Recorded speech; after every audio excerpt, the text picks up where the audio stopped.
ന്യായാധിപന്മാരുടെ പുസ്തകം 12-ാം അധ്യായം.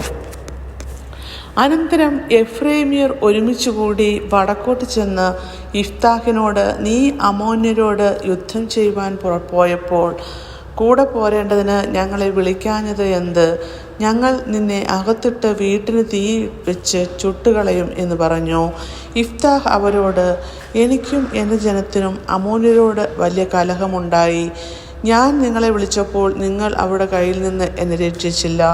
നിങ്ങൾ എന്നെ രക്ഷിക്കുകയില്ലെന്ന് കണ്ടപ്പോൾ ഞാൻ എൻ്റെ ജീവനെ ഉപേക്ഷിച്ചുകൊണ്ട് അമ്മോന്യരുടെ നേരെ ചെന്നു. യഹോവ അവരെ എൻ്റെ കയ്യിൽ ഏൽപ്പിച്ചു.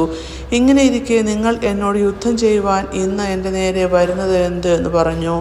അനന്തരം യിഫ്താഹ് ഗിലെയാദിലെ ഒക്കെയും വിളിച്ചുകൂട്ടി എഫ്രൈമ്യരോട് യുദ്ധം ചെയ്ത് അവരെ തോൽപ്പിച്ചു. ഗിലെയാദ്യരായ നിങ്ങൾ എഫ്രൈമിൻ്റെയും മനശ്ശെയുടെയും മധ്യേ എഫ്രൈമ്യ പലായതന്മാർ ആകുന്നു എന്ന് എഫ്രൈമ്യർ പറകൊണ്ട് ഗിലെയാദ്യർ അവരെ സംഹരിച്ചു കളഞ്ഞു. ഗിലെയാദ്യർ എഫ്രൈം ഭാഗത്തുള്ള യോർദാൻ്റെ കടവുകൾ പിടിച്ചു. എഫ്രൈം പലായതന്മാരിൽ ഒരുത്തൻ, ഞാൻ അക്കരയ്ക്ക് കടക്കട്ടെ എന്ന് പറയുമ്പോൾ ഗിലെയാദ്യർ അവനോട്, നീ എഫ്രൈമിനോ എന്ന് ചോദിക്കും. അല്ല എന്ന് അവൻ പറഞ്ഞാൽ അവനോട് ശിബോലോത്ത് എന്ന് പറയുക എന്ന് പറഞ്ഞു. അത് അവന് ശരിയായി ഉച്ചരിപ്പാൻ കഴിയായകൊണ്ട് അവൻ സിബലോത്ത് എന്ന് പറയും. അപ്പോൾ അവർ അവനെ പിടിച്ച് യോർദാൻ്റെ കടവുകളിൽ വെച്ച് കൊല്ലും. അങ്ങനെ ആ കാലത്ത് എഫ്രൈമ്യരിൽ 40,000 പേർ വീണു.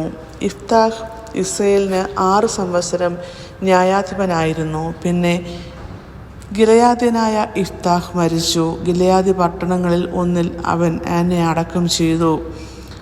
അവൻ്റെ ശേഷം ബെത്ലഹേമ്യനായ ഇബ്സാൻ ഇസ്രായേലിന് ന്യായാധിപനായിരുന്നു. അവന് 30 പുത്രന്മാർ ഉണ്ടായിരുന്നു. അവൻ 30 പുത്രിമാരെ കെട്ടിച്ചയക്കുകയും തൻ്റെ പുത്രന്മാർക്ക് 30 കന്യകമാരെ കൊണ്ടുവരികയും ചെയ്തു.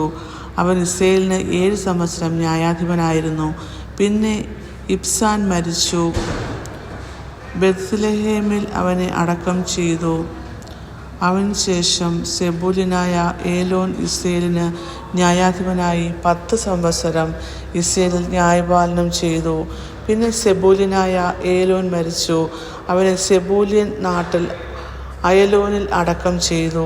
അവന് ശേഷം ഹിലേലിൻ്റെ മകനായ അബ്ദോൻ എന്ന ഒരു പിരാത്യോന്യൻ ഇസ്രായേലിന് ന്യായാധിപനായിരുന്നു. 70 കഴുതപ്പുറത്ത് കയറി ഓടിക്കുന്ന 40 പുത്രന്മാരും 30 പൗത്രന്മാരും അവനുണ്ടായിരുന്നു. അവൻ ഇസ്രായേലിന് 8 സംവത്സരം ന്യായാധിപനായിരുന്നു. പിന്നെ ഹില്ലേലിൻ്റെ മകനായ അബ്ദോൻ എന്ന പിരാത്തോൻ മരിച്ചു. അവനെ എഫ്രൈം ദേശത്ത് അമാലേക്യരുടെ മലനാട്ടിൽ പീതോനിൽ അടക്കം ചെയ്തു.